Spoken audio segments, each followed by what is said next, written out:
Hello, it's Diane Stewart here again, and our next daily dose for today is from 1 Samuel chapter 16. The title is Samuel Anoints David. The Lord said to Samuel, "How long are you going to grieve over Saul?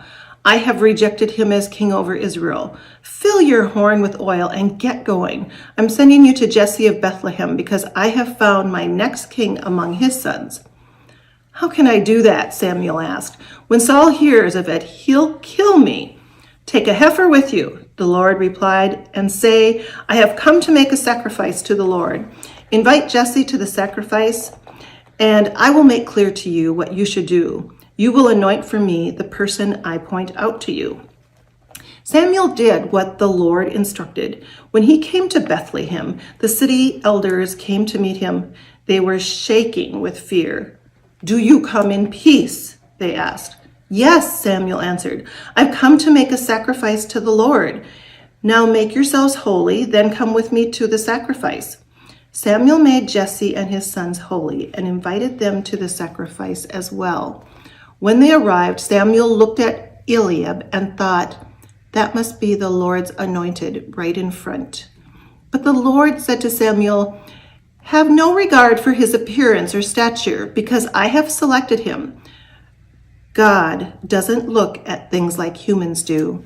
Humans see only what is visible to the eyes, but the Lord sees into the heart.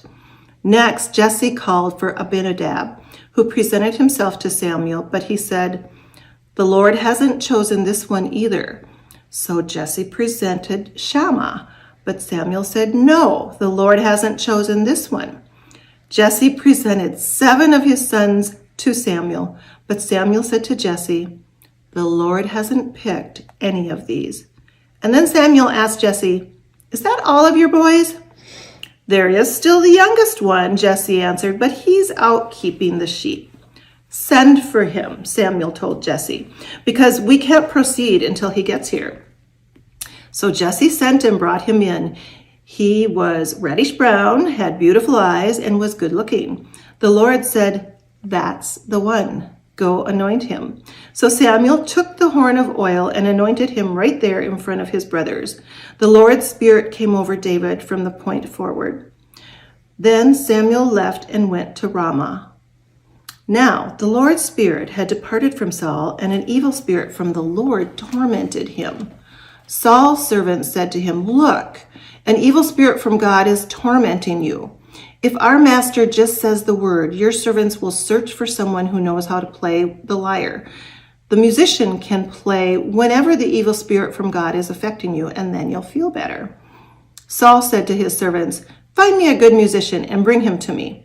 One of the servants responded, "I know that one of Jesse's sons from Bethlehem is a good musician. He's a strong man and heroic, a warrior who speaks well and is good looking too. The Lord is with him." So Saul sent messengers to Jesse to say, "Send me your son David, the one who keeps the sheep." Jesse then took a donkey and loaded it with a homer of bread, a jar of wine, and a young goat, and he sent it along with his son David to Saul. That is how David came to Saul and entered his service. Saul liked David very much, and David became his armor bearer. Saul sent a message to Jesse, "Please allow David to remain in my service because I am pleased with him." Whenever the evil spirit from God affected Saul, David would take the lyre and play it. Then Saul would relax and feel better, and the evil spirit would leave him alone.